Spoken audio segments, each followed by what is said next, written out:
கர்த்தருடைய பிரசன்னாமத்துக்கு மகிமை உண்டாவதாக. இன்று நாம் தியானத்துக்கு எடுத்துக்கொள்ள இருக்கிறதான வேதவசனம் அப்போஸ்தலர் நடவடிக்கைகள் 20ஆம் அதிகாரம் 24ஆம் வசனம்.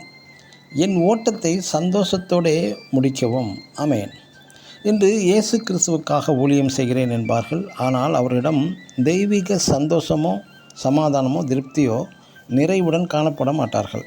கர்த்தரை பிரியப்படுத்த முயற்சி செய்கின்றார்கள். ஆனால் கர்த்தருடைய வழிகளில் நடப்பது கிடையாது.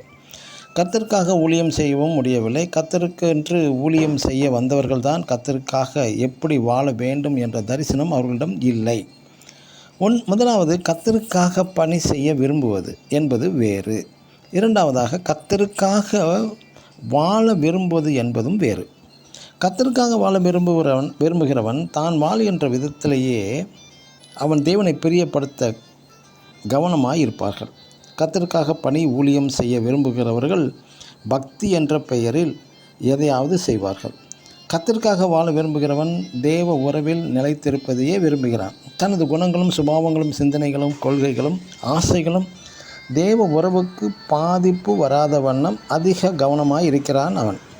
எனக்கு அன்பான தேவனுடைய பிள்ளைகளை, கர்த்தருக்காக எதையாவது செய்ய வேண்டும் என்று எதையாவது செய்வார்கள். முதலாவது, ரட்சிப்பின் அனுபவம் பெற்று தேவ உறவினை உணர்ந்து தேவனுக்காக வாழ வேண்டும்.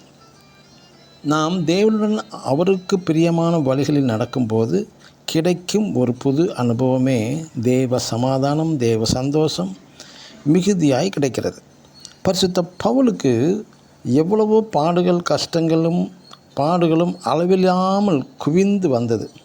எல்லாவற்றிலும் சந்தோஷத்துடன் சமாதானத்துடன் முன்மாதிரி வாழ்க்கை உடையவனாக வாழ்ந்தான். ஏனென்றால் தேவனுக்காக வாழ்கின்ற வாழ்க்கை பரிசுத்த பவுலின் அது ஒரு தரிசனமாக அவனுக்கு காணப்பட்டது. ஆமென்.